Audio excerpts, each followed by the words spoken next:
I am 66 years old, and I'm the current president of the Philippine Pediatrics Society.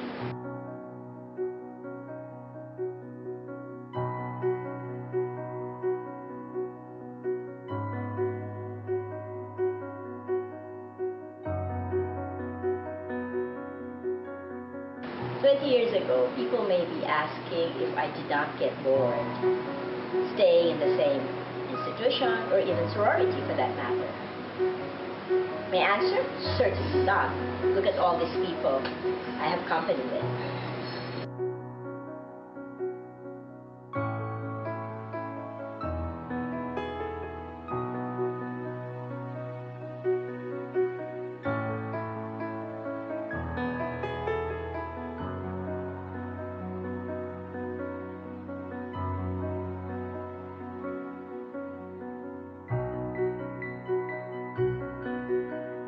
Together, we build a strong, loving family up to now, and we still find our kids a constant joy. Kids, children, they're mature, they're married. Where do you see yourself 20 years from now? 20 years from now, I hope I'm still alive, and I hope to have grandchildren, and I still want to age and gracefully.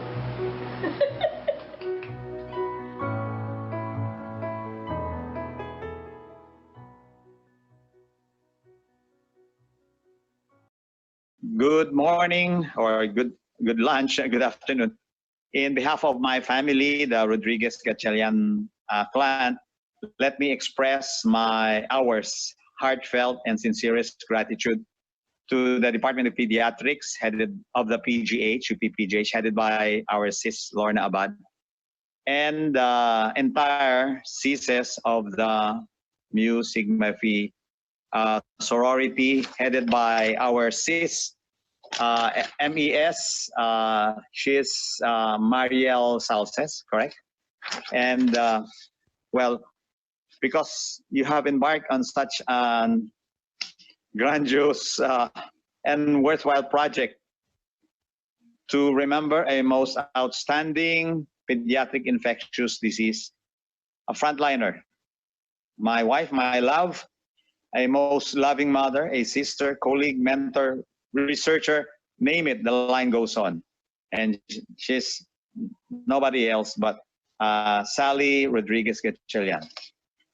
Along with your renowned initial speaker, Chancellor Padilla, Sally would have had fit perfectly with the webinars, as she was an avid lecturer, spending sleepless nights to perfect her lecture. And you know, she's a sleepyhead, so for that to happen, that's a phenomenon. And she had lots of published papers and was a sought-after principal investigator for clinical trials in vaccines. For a very long time, she has been a proponent and a strong advocate has been for the vaccination of children all over the Philippines. But as a family, we loved her most when she was at home, because when she was with the family, she was very relaxed. She dressed herself in a loose duster, eating her favorite burong mangga and her bagoong, listening, and she was a listener to us. She would listen endlessly to our stories, begging us to tell them again.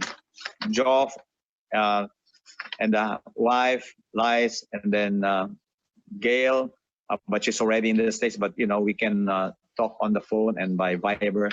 And she would just keep on saying, oh, again, please, I want to hear that story. But to most of all those who knew her, she was the seasoned lecturer in the conventions and scientific meetings. The sessions were always full packed. I know that when she was the speaker.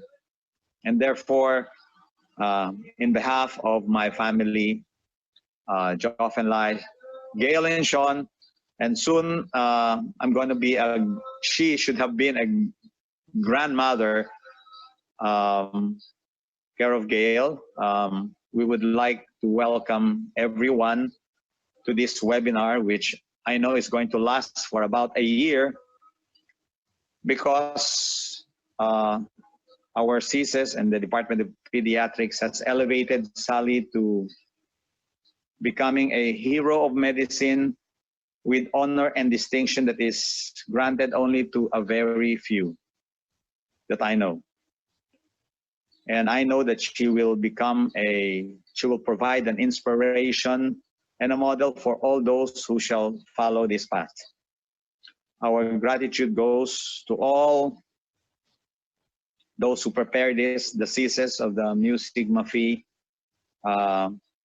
our CIS coordinators, of course, the Rowena and Lilibeth and Wino, and then the undergraduate coordinators, Leah and Alessandra Quinto, Leah Carandang, and of course to the Department of Pediatrics. We shall forever be grateful. I myself will not be able to do this, so this is one thing for the younger CSIS to do. And I am so proud that I'm also a Brad of the Mu Sigma Phi. And when Sally, as a note, when Sally was the MES of the sorority, I was also the MEB of the sorority. And I guess that fortified our relationship, wherein we soon became partners in life. So again, this is going to be very memorable for my family and clan. So thank you very much. Good day, everyone. I would like to commend the Mu Sigma Phi sorority, our sorority, for having thought of this project to perpetuate the memory of a dearly beloved sis, Dr. Sally Gatchalian. Her demise was really a shock and caught everyone by surprise. But of course, we don't know the reason for this, but we believe that Sally is now resting. Somebody dreamt of her and she was really smiling, and she said she was happy where she was. So that thought is a source of comfort for all of us. There's really no other best way that we can perpetuate the memory of Sally by this webinar. I think she will be immortalized through this webinar, since we will be archiving this webinar, I believe. And of course, I am very happy that you have chosen my department, the Department of Pediatrics, to be a beneficiary or partly a beneficiary of this webinar. This is also one way of, again, perpetuating the memory of Sally. We will think hard. We really haven't decided what project to invest on because of the pandemic situation that we are in. But it will be something that will be a lasting, that this project will also be named in memory of Sally. So again, I would like to congratulate our CSIS, our very young CSIS, who are very techie savvy. Now you can always have somebody be immortalized through webinars and through video recordings. I am about to cry, so I wouldn't want to be crying on this, but I'm sure the lined up webinar series will be a source of learning, not only for those practitioners outside, but for our younger CSIS in the College of Medicine, since we know that really even your learning is affected. So thank you very much. So in behalf of the Department of Pediatrics, thank you for thinking of us, and thank you for putting this event in memory of Dr. Sally Gatchalian. Good morning to everyone. The webinar will start soon. Welcome to the Dr. Salvacion R. Gatchalian Memorial Lecture Series in Pediatrics. This event is brought to you by the Mu Sigma Phi sorority and the UP College of Medicine. The beneficiary of this event is the PGH Department of Pediatrics. This webinar series runs every second and/or last Tuesday of the month from July 2020 to June 2021 and will deliver interactive medical lectures by prominent specialists here and abroad on common medical conditions in the pediatric population. CPD units for physicians, nurses, and pharmacists will be given for upcoming webinars.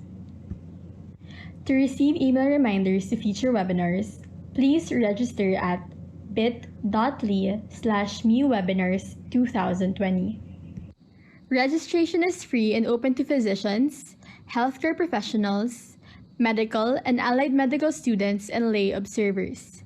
Please sign in the online attendance form to get the certificates of attendance. The links are in the description box of FB Live and UPM Livestream. Once you have registered, the confirmation email will be sent 24 hours after the webinar. Please ensure that you complete this step in order to receive your certificate of attendance. Make sure that your details are correct. Ensure that your email is not full. If you receive an email from uwebinars2020@gmail.com in your spam folder, kindly mark the email as not spam. We are now using UP Manila Livestream and Facebook Live at Aging Webinars. If you are encountering problems in internet connectivity, kindly refresh the page. For problems viewing through Livestream, please refer to the guide at the bottom of the Livestream. You may also watch through our Facebook Live at Aging Webinars. The webinar lecture will run for 20 minutes, followed by a question and answer portion to be moderated by our moderator. Type in your questions in the comment box of FB Live and the Q&A chat box of UPM Livestream. Please do not type in your name in FB Live comment box for attendance. A link to an online evaluation form will be provided at the end of the webinar and will also be sent to your email address after the webinar. Wait for the confirmation email up to 2 days after the webinar. Please stand by. The webinar will begin shortly.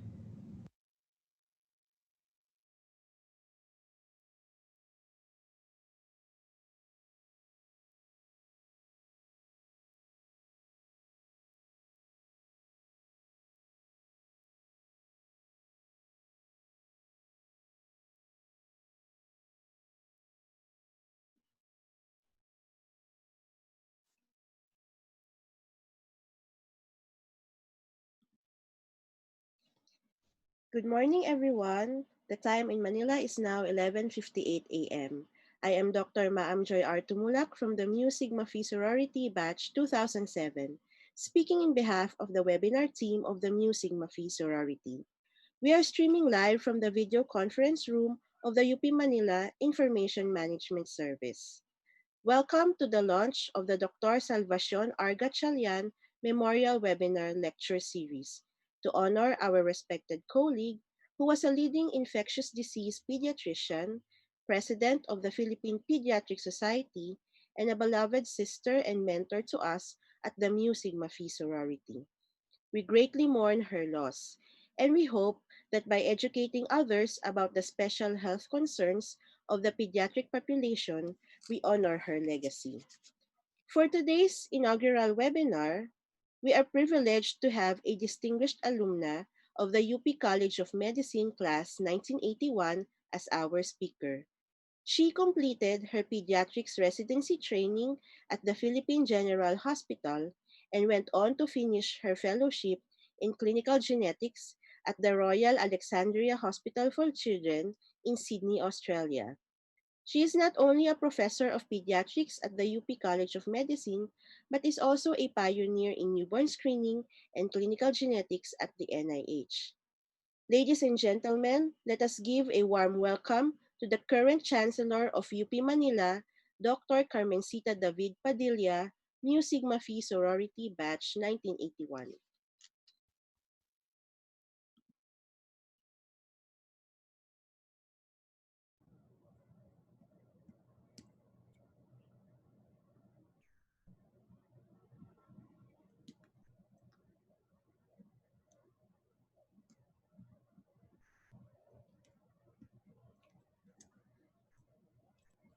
A pleasant good morning or good evening to our viewers for today's webinar um, uh, session. Today is very important for all of us because we are actually here to give to pay tribute to a very important person in our lives, Dr. Sally Gatchalian, a good friend and the president of the Philippine Pediatrics Society. But also in today's session, I would like to pay tribute also to another person, a pillar of newborn screening, the person of Dr. Neil Orteza, who was actually the president of the Newborn Screening Society of the Philippines at the time of his passing. So today we are actually going to talk about newborn screening, and in a webinar series on aging and longevity, the question is why start with newborn screening? And let me tell you that you've got to start with a newborn if you want to age and you want to have long life. So what is newborn screening? And that will be the topic of today's session. So I actually am with the university. I'm one of the consultants of the newborn screening program, and I provide guidance in the conduct of the national program. So for today's session, we have 4 learning objectives. We're going to talk about congenital disorders, the role of newborn screening in managing congenital disorders. I will give you a little about the history of the comprehensive newborn screening program, and then what is the status of the program under the COVID-19 pandemic. So let's talk about congenital diseases and congenital anomalies. So when you talk about congenital, it means that it was present at birth. Congenital disease, congenital anomaly, and actually it's also the same as a birth defect. So by definition, it is any abnormality affecting the body structure or function present from birth, resulting in physical and mental disability or death. So one of the things you have to remember is that a functional disability may not be obvious at birth. Structural may be present at birth. So every year, there are actually 7.9 million babies, a total of 6% worldwide, who are actually born with a serious birth defect. The prevalence is about 1 in 33. It's a major cause of infant mortality and morbidity, about 3.3 million all over the world.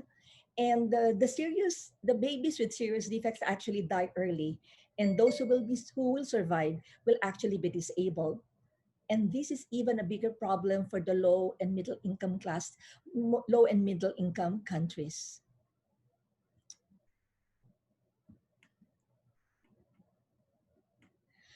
So what are the 5 common birth defects in the world? You have heart, neural tube defects, hemoglobin disorders, Down syndrome, and G6PD deficiency. And if you look at this list, oops, sorry. I apologize, some technical problems, okay. The challenge is that of these 5, you actually have 3 that are not visible to the eye. They may be present at birth, but definitely cannot be seen by the naked eye. This is actually a information on the global data, and I want you to take a look at this pie graph. The one on the left side talks about children 1 to 59 months or 5 years old, and the one on the right side just talk about the neonatal death. And in both sides, you can see that congenital anomalies actually is present. So which means out of the 54.9 children um, uh, who die, you've got 3.5% who actually have congenital anomalies. And even among the neonates, you have 5% of these children actually also dying. So if you look at the Philippine data now, so I was trying to look at the most recent data, and I couldn't find it actually from the Department of Health, but I was able to pick out the data for neonatal mortality from UNICEF. And once again, take a look at that. 17.2% of the neonates who died in 2015 are actually from congenital anomalies. So we've got to be asking just exactly what are these congenital anomalies. And as I said, congenital anomalies or congenital diseases or birth defects can either be visible to the eye or not visible to the eye. So this is the data that you will get from the website, but it's still let's take a look at it. So if you go to the website of www.uh.gov.ph, the most recent data they have is really from 2015, 2010, and you can see that the congenital anomalies of the heart and other form of malformations are actually in the top 10 causes of infant mortality. So what this is saying is that 11.2 infants per 1,000 live births are actually dying because of congenital anomalies. And what is interesting is that if you go back to the data of the Department of Health for the past 50 years, you can see in this slide that the congenital anomalies are always in the top 10. So when I started my practice as a geneticist in the country, I used to have these dialogues with the Department of Health, and I have been challenging this figure. I said, we need a breakdown on what these congenital anomalies are. And second, you've got to do something about it. So if you go back 50 years back, you will always see congenital anomalies in the top 10 causes of infant mortality in the Philippines. So for today, I want to talk about this time. So why talk about newborn screening in the management of congenital diseases? So even before I go to newborn screening as a program of the country, let me start with two case studies. So let's start with the first one. First, when you talk about newborn screening, you're talking about a universally accepted public health program aimed at the early identification of an infant for certain genetic, metabolic, or infectious conditions. So in other words, it can be picked up at birth and you can do something about it and you can start treatment. So let's take case number one. Case number one, these two children actually have congenital hypothyroidism. If you've had a child in the past 20 years, you'll see this slide, this poster actually outside the nursery. So what is congenital hypothyroidism? We talk about the thyroid. The thyroid is the gland on the anterior part of the neck. And you can see in my slide that you need the thyroid for normal body function. And if you don't have the thyroid, then you will lack certain hormones that's important for the development of the body and the brain. So a normal person, every time you're missing something, it will send a signal to the brain to actually produce your TSH. That means there's something's missing so that you can catch up. And that is the one that we're testing in newborn screening. So we're looking at the level of the TSH. And what is hypothyroidism? We have a lot of clinicians and nurses in the audience. I'm not going through the list, but let me tell you that all of these signs and symptoms may not be evident at birth. Your baby is going to look normal. And that is the reason why you actually have to do newborn screening so that you can make a diagnosis or not. If you're going to wait for constipation, if you're going to wait for coarse facial features, then you're going to be very late. So let's take a look at these two children again. So the one on the left, the girl on the left actually had newborn screening at birth. She was treated shortly at birth. She's normal. But the boy on the right side was only diagnosed at the age of 14, did not undergo newborn screening, was seen at the age of 14, and you can see that he's mentally retarded. So how are they now? Of course, the girl who had newborn screening is now an engineering graduate, and of course, the boy is still severely retarded. Let's get the second case. The second case is a metabolic condition, and this time it's called maple syrup urine disease. So that means what we're saying here is that again, you don't see anything in the features. They look normal at birth. And this is time. It is an inborn error metabolism with a defect in the branched chain ketoacid dehydrogenase enzyme complex. So the only thing this is saying is that because there's a defect in the enzyme, it is not able to break down these amino acids.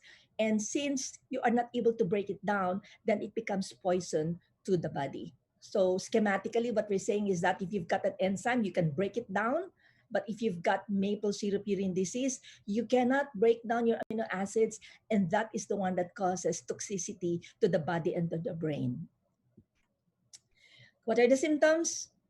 Well, for one thing, the babies look normal. The first symptom will come actually on day 3 to day 5. Very, very non-specific. Poor appetite, poor feeding, irritability, all signs and symptoms, you probably will just have an infection. And that is the reason why they are usually misdiagnosed as a case of sepsis neonatorum. And eventually, if you don't pick up the diagnosis, they become limp, they have seizures, they stop feeding, they become comatose, they die. So if you don't know what this the smell of maple syrup, it's what you put in your pancakes. Go to the grocery and have smell one of the bottles, but that's it. This one can be smelled from the urine, the body, the earwax. So in other words, it's a clue that something is wrong. So smell the baby. When you have a very sick baby, you've got to smell the baby. So let's take a look at the start of these two children now. The girl in the left is probably about maybe 24, 25 years by now, or maybe more actually. I saw her when she was a baby and had dialysis at birth. So how do you take away the toxicity? You actually do peritoneal dialysis. But if you're not going to pick it up, then it's too late. She's mentally retarded. So for this particular case, if you don't change the diet immediately, taking away the toxic amino acids, then the baby will be sick. And the boy, of course, is normal and he's in grade school now and doing well in class. So if you look at this now, I just gave you two cases wherein newborn screening can actually be useful in saving the lives of the people. For congenital hypothyroidism, you've got to start treating within 2 weeks or else you start losing IQ points. For maple syrup urine disease, if you don't make the diagnosis in the first few days, the baby will die. And that is the reason why we need newborn screening. So let me tell you a little about the newborn screening program in the country, because we are very fortunate that it actually exists in the midst here in the Philippines now. This really just started in 1996. And if you think about it in the US, it really started in the early 60s. And so we really are way, way behind. It started out in 24 hospitals. It started out as research by the Newborn Screening Study Group. And we just had a group of pediatricians and obstetricians who wanted to come up with data so that we can give it to government. What is important is to give the data to government, and look at that. Based on data from 153 hospitals, we started screening only for 6 conditions at the beginning. And then we came up actually with guidelines for nationwide screening because we knew that it was going to make a difference in the lives of the children. Of course, what is important now is that is there an economic impact for this one? And we already, as way back more than 10 years ago, in a paper, in a project that we did, it showed that if you were to screen everybody, all the newborns in the country, we will actually be able to save the government roughly about 600 million a year.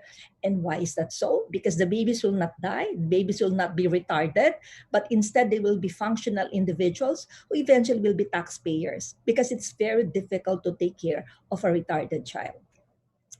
Of course, what we're lucky with this one is that because of the data that we had a law passed in 2004. It's a Newborn Screening Act of 2004, wherein it was meant to ensure that newborn screening, that the program is actually integrated into the public health system, and that every baby in the Philippines will be given the chance to be screened. In terms of governance, we had the DOH is the lead agency, PhilHealth is a funding source, and of course, UP is the technical partner through the Newborn Screening Reference Center. It's a very simple law. It's the obligation of the health worker. It's a condition for licensure. You don't have newborn screening, then you cannot be licensed to operate. And you can see here, the most important is actually Section 16, where it says that PhilHealth is supposed to fund newborn screening. I'm not going to go through this list, but I just wanted you to know that although we started only with 6 conditions at the beginning, we are now screening for 29 conditions. I only gave you the 2 examples, congenital hypothyroidism and MSUD, but take a look at the list that we're screening right now. We have endocrine disorders, we have amino acid disorders, we have fatty acid disorders, we have organic acid disorders, urea cycle defects, hemoglobinopathies, galactosemia, G6PD, cystic fibrosis, and biotinidase deficiency. Just a few things. if you saw my top 5 birth defects in the world, the hemoglobin disorders and G6PD are actually included in that list. And we're very fortunate that we're now screening this condition. Why include cystic fibrosis? Because when I reviewed the data of the newborn screening program in California, right now, there are more than 10 cases of cystic fibrosis, primarily of mixed marriages. So now we're looking at our data. We have not picked up a positive case yet, but definitely we have the gene. So from 6 disorders, we're now screening actually 29, and they get included in the panel because of prevalence, because the symptoms can be reversed. The complications can be, when I say reversed, from retarded to normal, from dead to alive, and treatment is available. So you don't actually offer newborn screening if there is no treatment. Now, this slide will just show you that if you take a look at the effect, if it's not screened, it's anywhere from death to retardation. That's it. But if the patient is screened and treated properly, you're talking about children who are going to be normal, alive, with normal intelligence, with probably no complications. So the importance of newborn screening in the world now is so important because the goal, our goal, I'm part of an international society of neonatal screening, is to make sure that all the newborns in the world are actually offered screening. This next page also tells you the same thing, from a very healthy, from a child who is very sick to a child who's healthy. So from 1996 with 24 hospitals, we're now screening we're now available in 7,380 hospitals and birthing centers as of June of 2020. And you can see that that's possible because it's part of licensure. As I said, you cannot open newborn screen. You cannot operate a hospital if you're not offering screening. So how are we able to do this? There are 7 regional labs. The only way to bring down the cost is actually to distribute the hospitals into the 7 laboratories. We started out with 1 only in Manila, and then eventually opened in Visayas and then Mindanao. But as you can see here now, that we've come up with a structure together with the Department of Health on how we will distribute the hospitals into the 7 laboratories. Now, of course, when the patients are picked up, where do they go? I just want to let you know that we have 14 regional clinics. We call them continuity clinics. When they get picked up, if they don't have a private doctor, they get assigned to a continuity clinic across the country. Let's take a look at numbers. Since 1996, we've saved more than 200,000 babies. And you can see that here, the most common will still be your G6PD deficiency, which is 1 in 61. If you look at congenital hypothyroidism, that is CH, across the world, it's roughly about 1 in 3,000. In the Philippines, it's 1 in 2,700. And if you look at the disorders, there are certain disorders that are more common in the Philippines, probably because of the gene pool that we have. So this is something that we monitor for the country. And the responsibility of the program is actually to be able to monitor the children who have been picked up by the program. So as of now, we're screening for 29 and we continue to monitor. If you're just wondering why the numbers are different, the ones with 13 million started in 1996. So in other words, we only started expanded newborn screening in December of 2014. So it was only last May that it got fully funded by PhilHealth. And that's why the numbers are going up right now. So right now it's fully funded by PhilHealth. So let me go to the last part of my talk. I mean, when we talk about COVID-19, we say it affects everybody. So did this really affect the program? Because if you understand, if some of you are midwives and some are pediatricians and obstetricians, what happens is that a sample taken in the hospital is picked up by the courier service and brought to the lab. So that is what is happening throughout the country. So what happened now with COVID-19? Because there was a stoppage of all services, are we still able to screen the babies? So let's see what happened. So what are the challenges? Of course, it was a matter of bringing the samples to the labs, and that was a major concern. This was our statistics from the very beginning. You can see, starting from research, we were up until about 80%.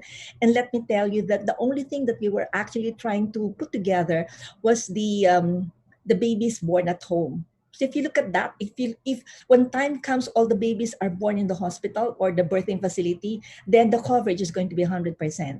But what happened during COVID is that we had a dip.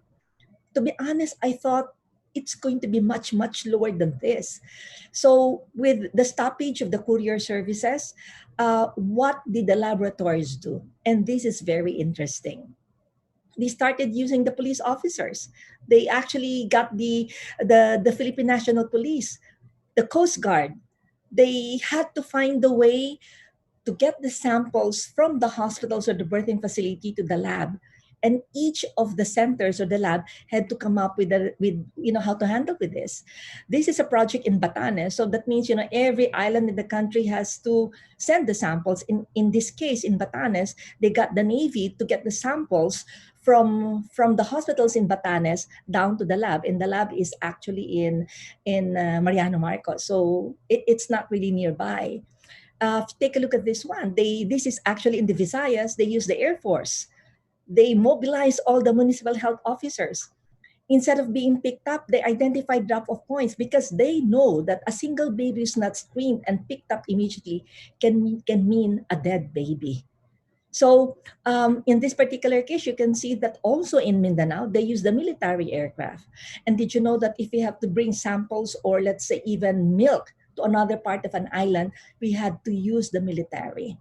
So if the milk is coming from Manila, even our staff here at NIH in UP, they actually bring the milk to the Air Force to be carried to the island where the milk should go. Because as I said, for MSUD, you need a special milk formula.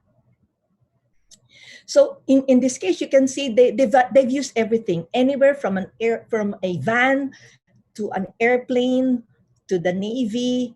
It's going to be picked up. And in other words, everybody had to be creative on how they were going to bring the samples. And we had positive cases the past 4 or 5 months. And these babies cannot be left untreated. Treatment in some cases is urgent. As I said, for congenital hypothyroidism, if you don't treat within 2 weeks, you start losing an IQ point. For MSUD, you don't give the special formula in the next 5 days, then the baby is going to be dead. So, but if you're able to diagnose and treat the patient, then of course the baby is normal. We've got to change. Instead of consultation, we used to send patients to geneticists and to nurses and so on. This time, everything had to be teleconsultation. So, in listening to the reports of the various labs last week, they had a report on how they were trying to conduct the program. I found it so heartwarming. And to be honest, I told them that the program actually has demonstration projects on Filipino resilience. The COVID pandemic did not bring down the screening coverage to zero. A dip of 20% is so amazing, because if I listen to the report around the world, some countries, the coverage dipped by 50%. And I really have to commend the people behind the scenes. So let me give you an idea of how many people we're talking about. The Newborn Screening Reference Center, the technical party of the UH, is about 25 persons. Every lab is roughly about 30 persons. So roughly we have about 200 to 300 persons managing the program. And in this time of COVID-19, definitely they had to be creative, and they showed that we are indeed resilient. So let me end with this, because let me see now. How do I open this? Oh, sorry. I cannot. Oh, that's a pity. I can't, but maybe, when we have time, I'll show you, because this is actually a patient who's giving her testimony about newborn screening. I'll do it during the open forum. But basically, she says, thank you. And during this webinar, I've been able to give you the data of birth defects, not only in the world, but in the Philippines, on the role of newborn screening in managing the congenital disorders. Hopefully, you learned from the 2 cases that I presented. a very brief history of the program in the country. We're very proud of the program because it is one of the models in the world. It is looked up as one of the very successful programs in a developing country. And of course, I gave you a glimpse of how the newborn screening program was able to show that the program is resilient, and we're here actually to make sure that we save more babies. With that, I would like to thank you, the Mu Sigma Phi sorority again for making this a launching topic for in memory of our dear sis Sally Gatchalian. Maraming salamat po sa inyong lahat. Good morning and good evening to everybody.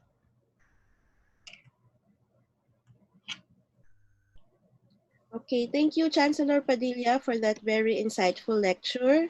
So we now have around 397 individuals logged in FB live stream and around 87 in the UP Manila live stream.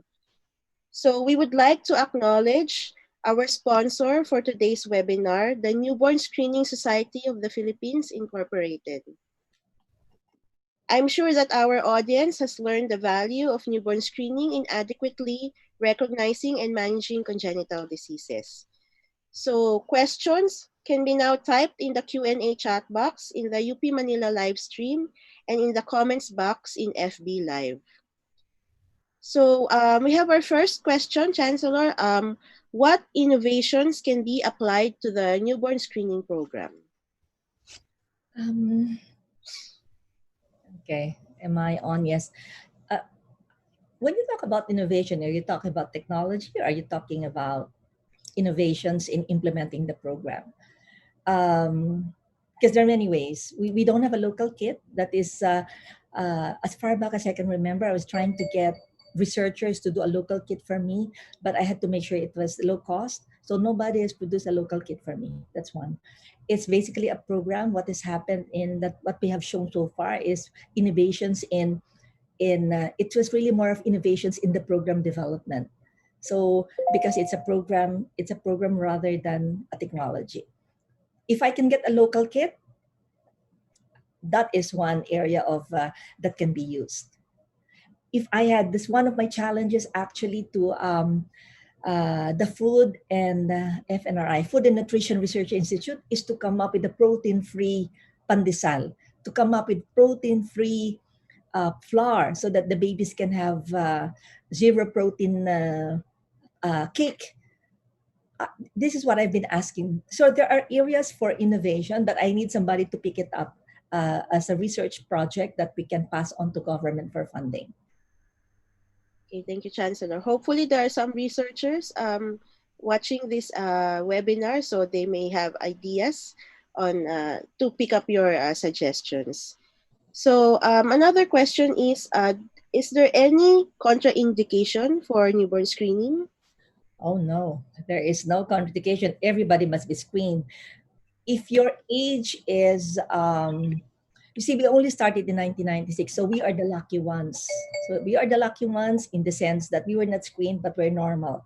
But there are many others who died or are retarded because they didn't get the benefit of newborn screening.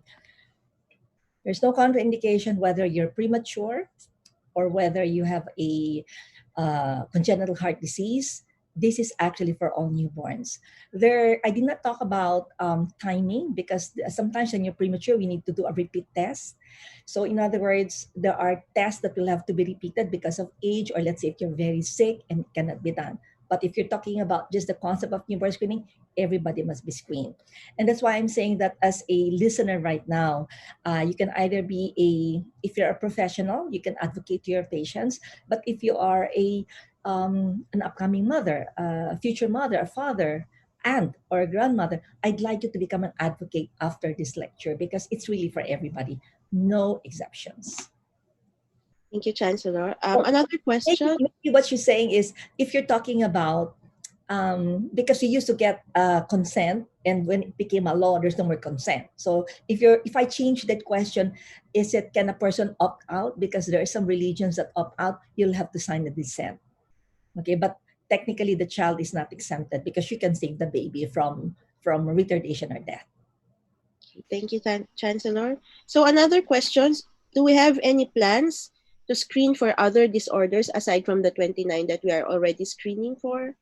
If you go to other countries, if you go in the US right now, they're screening for secondary metabolites. They have 40, 50, 60. But then we can't afford that. So in the Philippines, we have to be very strategic on what we will include in the kit, what we will include in the panel. So as I said, we started actually with a couple of conditions, and we've if you go to the history of 1996, actually we started out with only 6 at the beginning. Then we added MSGD, I think about 2012, and then eventually we made it to 28, and then last year we made it 29.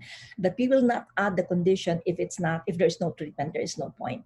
Are you asking me, can we screen for more? Of course, but there's a lot of issues to consider, the treatment, the diagnosis, and so on. So we've got to look at the statistics, whether it's worth including into the panel.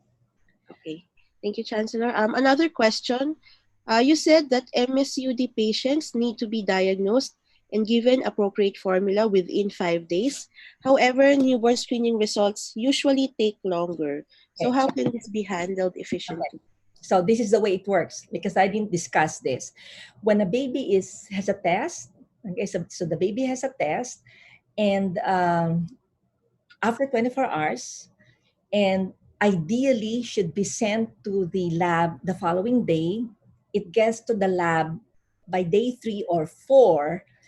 If, let's say, there's something in that form that tells you that a previous baby died of probably MSUD, or the baby has signs and symptoms, let's say for instance of the maple syrup smell, that particular test can be done that day and be relayed. Maybe a better example is congenital adrenal hyperplasia, because congenital adrenal hyperplasia actually more common, and the baby can be symptomatic, equally symptomatic like MSUD. The baby can be dead. Okay, so there are certain things that are written. So just think for the physicians in the audience that CAH is relatively common in the Philippines. You'll probably see more of this. You don't have the ambiguous genitalia. You just have a healthy baby, but the baby has signs and symptoms of poor suck. Then you better start looking at the possible metabolic. In terms of the milk, we're just in the process now of setting up 2 other genetic centers in the country. It's really very difficult, I will tell you, but we've been able to save babies from retardation. The patient that I saw you, the boy, is normal. But timing is very important. So if you are a pediatrician or a general physician or a midwife or a nurse in the audience, you've got to do your test after 24 hours because it still has to go to the lab. So timing is very crucial. But if you do your test on day 5, by the time it gets to the lab, then it's too late. Then probably the baby is very symptomatic and probably even dead by that time. So timing is very important. You have to do the screening on the 24th hour, right after the 24th hour. You've got to do it and send it. So let me, one more thing. When at the lab, when there is see what happens in the lab is that there's a result. They already call the hospital. They tell them you've got to recall the patient, or you've got to start contacting the family, even if the patient is asymptomatic because the result is abnormal. So if you're just a normal case, then you will wait for the result to come to the hospital. But if it's a positive one, a nurse from the lab will call the physician about the patient. Okay. It's a good thing, Chancellor, that you mentioned about timing, because actually the next question is there ever a too late to be screened 1 week after delivery, 1 month after delivery? Okay. I'm glad you asked that. My advice to everybody is screen after 24 hours.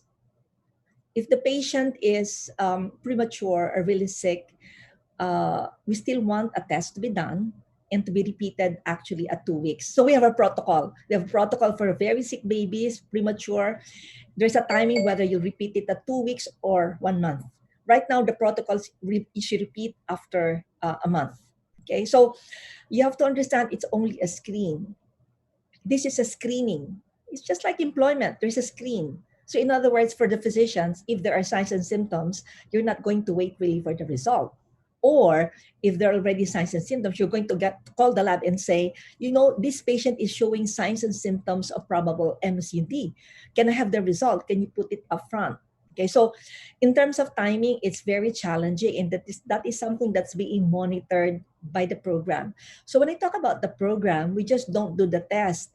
All of the 7 labs are monitoring the data, and if the patient dies without a diagnosis, we actually run through, we still find out why did the patient die.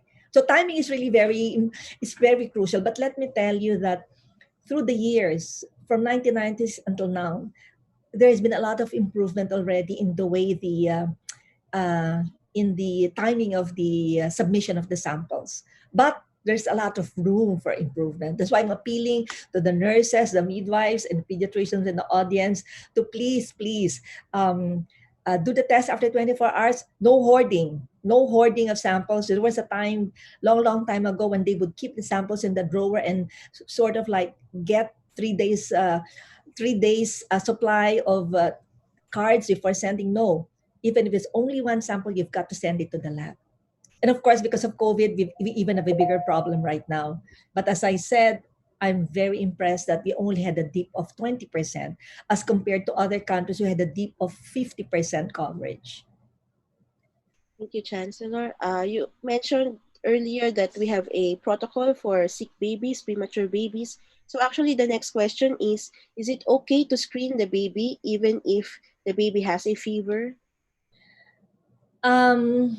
If this is in the hospital, okay, let's talk about the situation in the hospital. The rule really is that whether the baby has fever or not, the test is done, because the results will not change. It's not connected to the fever. Okay, if you're just talking about fever per se, if the patient has, let's say the baby has sepsis neonatal, we will still do the newborn screening. Okay, so if that is the question, if let's say, I don't get this question anymore, but in the past I used to have it. Let's say somebody watching has a baby who's 1 month, 2 months, 3 months, should newborn screening be done? And I tell them that go see your pediatrician and find out, because if you look at the disorders, most of those disorders would have manifested already, and the test to be done is already different. Example, if it's probably one of the metabolic conditions, I will not do newborn screening anymore. I will do a metabolic profile. Okay, if it's a patient with CH, I'm not going to. If it's a patient with congenital hyperthyroidism, I have a clear-cut case, retarded, big tongue, macroglossia, coarse fascie, like the boy in the poster. I am not going to do newborn screening. I'm going to get blood levels ready of TSH and thyroid hormone. So see a physician and find out what is the best test for that one. Okay. Okay, actually, your reply has a connection to the next question. If you have a normal, asymptomatic 1-month-old baby and newborn screening was not done, can we still do newborn screening at 1 month old if requested by the parents? Pwede naman. Okay. But then my suggestion to you is go see your physician first, because there might be some signs and symptoms that are really very important. This rarely happens now. 20 years ago, that was an issue. But lately, that's not an issue anymore. Very rarely. Actually, I only have that problem on the 20% that are home delivered. Okay, so go see the physician first, because newborn screening may not be the right one to use at that time if the patient is symptomatic at that time. Okay, thank you, Chancellor. So we have another question. For G6PD baby, do we have management for this one? Okay, this is interesting. So let me share a little about this, because when I actually did the initial studies for inclusion of G6PD way back in 1999, and I was surprised. We had so many cases in the Philippines. But what bothered me was that our cases were different from Hong Kong, Singapore, Malaysia. Am I correct? That's right. That Indonesia. Because our patients were actually milder. Because if you go to Singapore and Malaysia, the patients stay in the hospital. They're jaundiced and they can't even get out. They're very, very sick. And so let me just tell you that I went into looking into the mutations, and the mutations of our G6PD is different from the mutation of the ones from Singapore and the rest. Okay, so that's one. So what is important now, if a patient is has G6PD deficiency, there is a list of medicine and food that we actually avoid.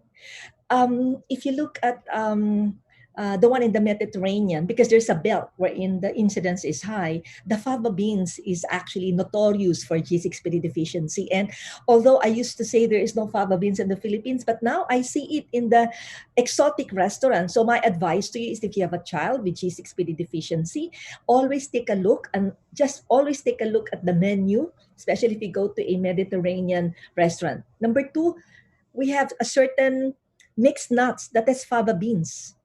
Oh, We've looked at that already. We're now looking at different food items on what will work. And sa akin naman kasi, kung tikim-tikim, don't worry about it. But it's really like, the big loads that you're taking. Medicine, there are some medicine that will actually precipitate anemia for a particular patient. So if you turn out to be positive for G6PD, you're going to get a list of the things that you must avoid. Now, I want you to live normally, but what you do is that when you go see your pediatrician or your physician, just bring the list. Okay, so let me also tell you that before we started newborn screening for G6PD, because G6PD was only added in, I think, in 2000, we used to get a lot of adults. They only go into crisis when they take a medicine, and then when they work up, the hemolysis is because of G6PD deficiency. We don't get those stories anymore. So all you have to do, it's really preventive. That's the best about G6PD deficiency, because all you have to do is to avoid medicine and drugs that can actually cause hemolysis into the cells of the affected person. thank you, Chancellor. We have a question. What happens if a newborn screening test comes back as positive? Oh, there's a protocol for that. I did not really have time to do that. But for every condition, if you go to the website, if you're a doctor, if you're a health practitioner, if you go to www.newbornscreening.ph, that website is dedicated to newborn screening. And if you go, there is a part on we have fact sheets for patients, we have fact sheets for doctors. For every condition in the list, there is a protocol on how to handle the baby. So I just did not have time to go into that, but then go check it out. And you don't have to memorize everything.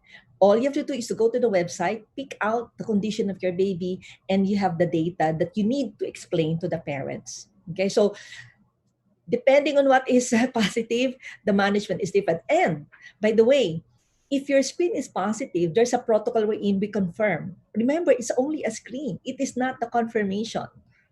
If, let's say, your value is so high, then the chances are it's really truly positive. But in general, after the screen, we do a confirmatory test. Only then we start treatment. So there's a protocol for each one of these conditions.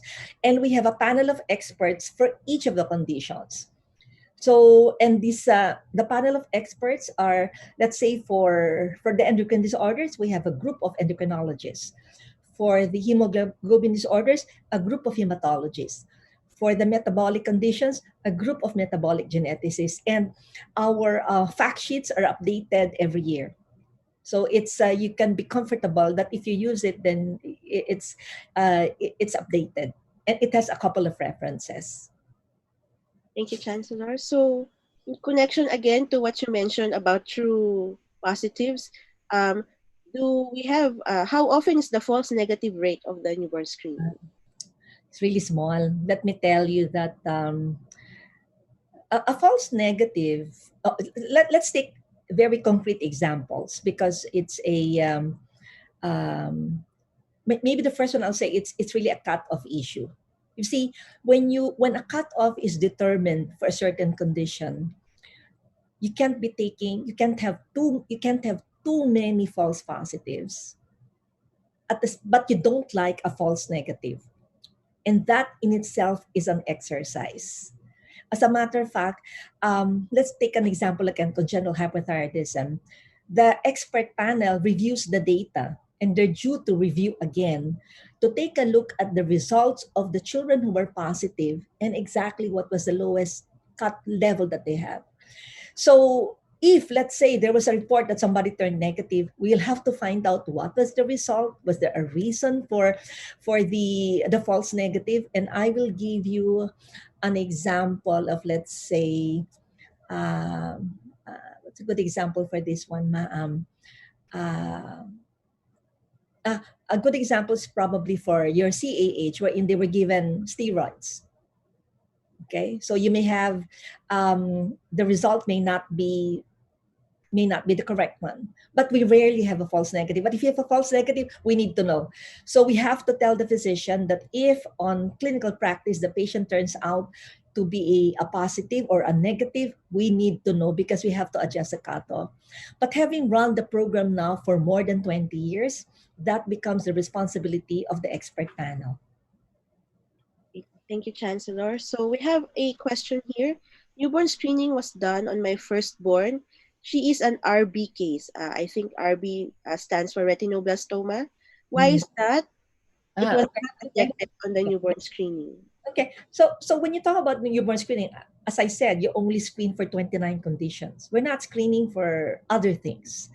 And if you remember the slide wherein I said that you actually, what you do is we only include conditions that have treatment at birth.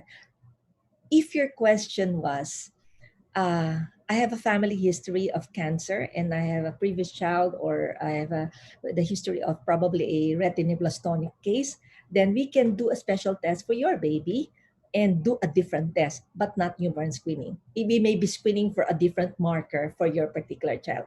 So I think, as a whole, when you talk about screening, I'm just talking about newborn screening with blood being put on the filter paper. But there are many other forms of screening. You're talking about a cancer and you want to see whether a baby has it practically at birth, and let's, in this case, retinoblastoma, I will have a different form of testing for that particular baby.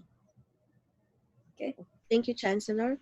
We have another question. In the Philippines, are there any educational materials adopted to improve parental awareness about newborn screening?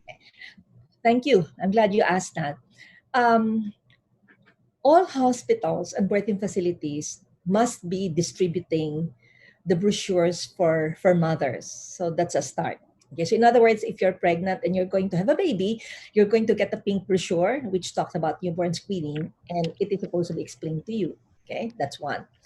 Number two is we have some comics actually that we used to distribute this to community, and that is also available.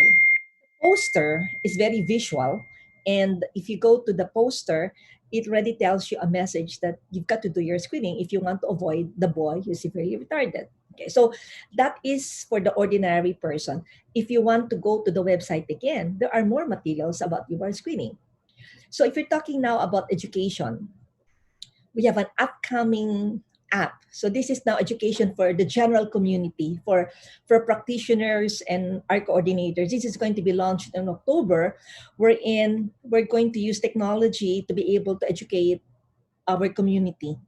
That one is being developed right now. So in other words, if you are in the audience, actually a coordinator of a certain hospital, you will soon be invited to get this app, and you will get bites of information probably every week, so that we become more knowledgeable. That is the first phase. But if I look at phase 2 and phase 3, eventually we will be opening this to the general public. Since this is part of the licensing of hospitals, most hospitals will have the information that you need already for the for the patients. If the person asking the question is coming from the community, then I just, maybe if you can just type in your email address, then I can ask somebody to actually contact you and start a conversation about the community, because we have many models for the community. As a matter of fact, we already wrote a book on success stories from the community, and we can share that with you. And that book is also in the website. So the website is a repository of materials, not only for the doctors, the nurses, the general public. And if your question is not answered, then we will give you the answer through an email or a phone call. Thank you, Chancellor, for actually mentioning about the app, because we also have a question. As healthcare practitioners, what can we do to improve the state of newborn screening and its administration to our respective communities? If I look at the program right now, the part that we need help is tracking down the patients and monitoring them. So this is the program is not just about test. It's not just about screening and making a diagnosis. We have to make sure that patients take their medicine or take their milk and that they have supply. So if the person asking a question now is a practitioner or maybe a part of local government or a hospital, we need you to help us to make sure that you have 100% coverage. We monitor the performance of every hospital. And if that hospital is not performing 100%, the Department of Health actually monitors, checks why the coverage is not 100%. So if you're now a part of the community, this time of from the rural health unit, if a patient is positive in your community, then this time we also need you to make sure that the patient actually follows up with the doctor. So as I said, for the patients with the private physician, I don't have a problem. The reason we set up the continuity clinic is to make sure that a patient who does not have access to private care can actually access the specialist through the continuity clinic. As I speak, we're setting up a genetic center in the Visayas and Mindanao to improve the structure for caring for the patients as well as counseling. Because counseling is one thing that's not really integrated. Counseling is telling a family whether it's going to happen again. I did not have much time to talk about this. Congenital hypothyroidism is generally sporadic, but MSUD is recessive, which means you can have another baby the next time around, and that's where counseling comes in.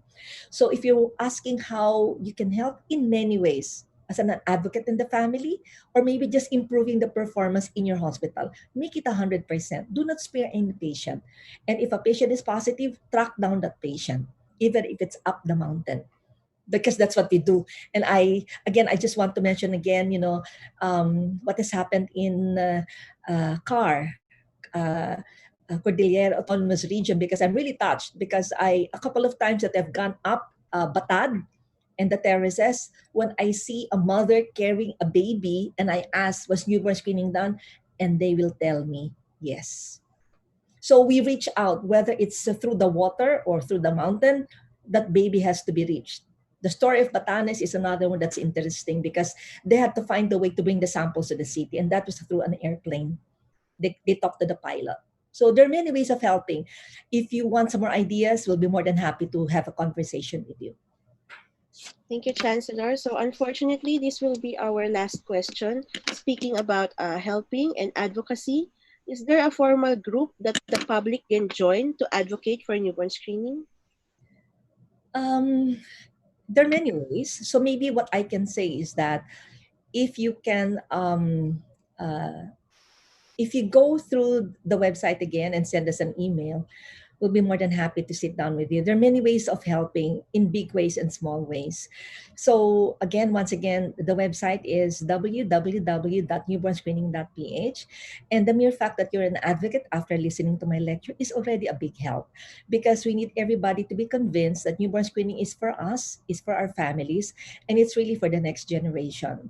As I said, the International Society for Neonatal Screening has a goal to screen all babies in the world. When we looked at the map very recently, we're looking at Africa with very little screening happening. We've graduated from that already, since our coverage is quite high, not 100%, but good. But we have a commitment to make sure that everybody has this information for a baby that's born in the Philippines. So I want to thank everybody for giving me this opportunity to reach out to the community. It's a program that has gone a long way. It's a very successful program, and we're very fortunate that the Department of Health is on board. And of course, we're very fortunate that PhilHealth is also on board. And together with the 7,000 hospitals in the country, we're very happy that the program is alive and well despite the COVID pandemic. Maraming salamat ulit sa inyong lahat. Thank you, Chancellor Padilla, for a very comprehensive lecture and discussion about congenital diseases and newborn screening. So now we already have 412 FB viewers and around 97 viewers from the UP Manila live stream. We are going to show the testimonial video right now. Isa po ako dun sa mga maswerteng bata na napa-newborn screening.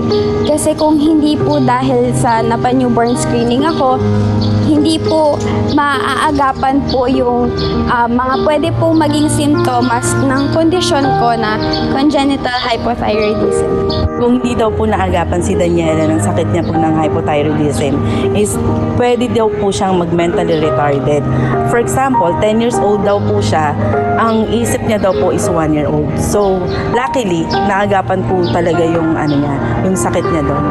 Thankful po ako na napa-newborn screening po ako kasi kung hindi naman po dahil doon, siguro po ngayon wala po ako ngayon dito, ganun. Tapos hindi ko po na-enjoy kung ano po yung mga dapat ko po ma-enjoy. Hindi ko po na-experience yung mga na-experience ko ngayon.